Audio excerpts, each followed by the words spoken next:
యహోషువ గారు, మీరు ఎలా చూస్తారు? ఎందుకంటే దీని మీద ఇప్పటికే రాజకీయ రంగం పులుపుకునే అవకాశాన్ని మనము చూడాల్సిన పరిస్థితి మనకు కనిపిస్తోంది. దానికి తోడు క్రైస్తవ మతంలో ఉన్న లేకపోతే దాన్ని ఎవరైతే క్రైస్తవుని ఫాలో అవుతున్నారో వాళ్ళందరి మధ్యలో ఉన్న ఒక అనైక్యత అన్న విషయం డిస్కషన్ వస్తుంది.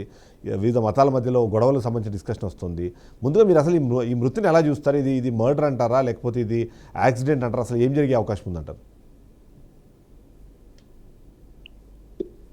సార్, బీఆర్కే న్యూస్ ఛానల్ వారికి, టీం వారందరికీ వందనాలు. Praise the lord.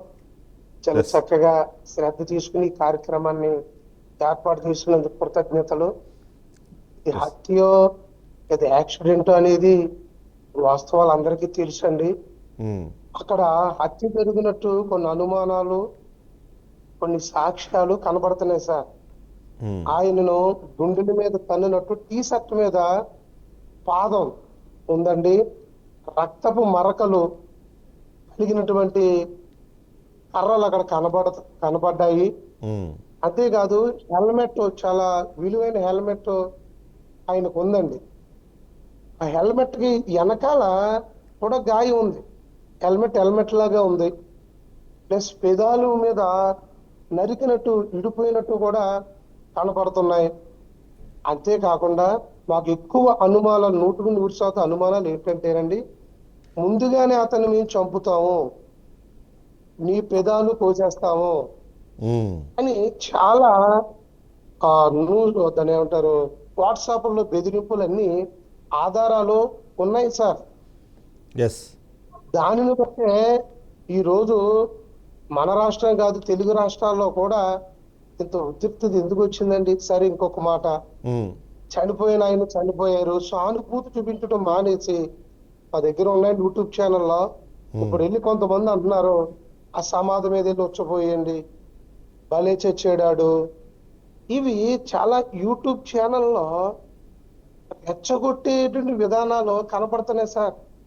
మన భారతదేశంలో అన్నదమ్ముల్లా కలిసి నడిచేటువంటి, మాకు ఇక్కడ అమలాపురం డాక్టర్ బిఆర్ అంబేద్కర్ కోనసీమ జిల్లాలో చక్కగా ముస్లిం, హిందూ, క్రైస్తవులు కలిసి ఉంటున్న వాటిలో ఎవరో మొత్తం మీద ఉన్నారు సార్, 1% ఉంటారు ఎవరో. వారు శాంతి భద్రతలు చేయకుండా చేస్తున్నారు. 2, సిట్ బృందం ఏర్పాటు చేయాలి. అంతేకాదండి, అక్కడ క్లూజ్ టీం, ఇప్పుడు అక్కడ కొన్ని దాన్ని ఏమంటారు, పరిశోధన పోలీస్ శాఖ, ఇప్పటికే సీఎం గారు, లోకేష్ గారు, హోంమంత్రి గారు చాలా స్పందించారు. వేరే కోటి కృతజ్ఞతలు. కానీ క్రైస్తవులకి, నాయకులకి సరిపోవట్లేదండి. ఎందుకంటే ఇదేమో నిజాలుగా తెలిస్తే ఉద్రిక్తతకి ఎక్కువైపోతుందేమో, కొంత జాగ్రత్తగా జాగ్రత్త మంచిది, ఎప్పుడుకో తేలిద్దామని నీళ్ళు కార్చేటటువంటి విధి విధానాలు కనబడుతున్నాయి సార్ ప్రస్తుతం. కానీ నిందితులకు శిక్ష పడాలన్నది కీలకము. క్రైస్తవులకి కూడా మాకు ఇందాక రాజ్ కుమార్ అయ్య గారు చెప్పారు, భద్రత లేని పరిస్థితి అయిపోయినట్టుగా కనబడుతుందండి.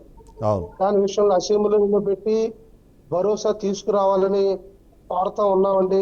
ఎన్నో ఆధారాలు, అతను మతబోధకుడే కాదండి, క్రైస్తవ పాస్టర్ గారే కాదు, అనాథులను పోషించటం, అతనికి సాఫ్ట్వేర్ కంపెనీలు ఉన్నాయి, దాని ద్వారా వచ్చే ధనంతో ఏమంటే సేవా కార్యక్రమాలు చేయటం, అలాంటి మందికి నిరుద్యోగులకి. యహోషువ గారు, అదే మనం ఒకసారి ప్రభుత్వం వర్షం కూడా తీసుకునే ప్రయత్నం చేద్దాము. యహోషువ గారు, ఒకసారి ప్రభుత్వ వర్షం కూడా తీసుకునే ప్రయత్నం చేద్దాము. మనతో పాటు నాగసూద కొండలరావు గారు ఉన్నారు, బీజేపీ నాయకులు. కొండలరావు గారు, ఇది యాక్సిడెంట్ కాదు, హత్య అని నీకు కదా లక్షలాది మంది ప్రజలు చెప్తున్నటువంటి అనుమానాలు. నాకు కూడా ఇది హత్య అనే 100% నమ్ముతున్నాను సార్.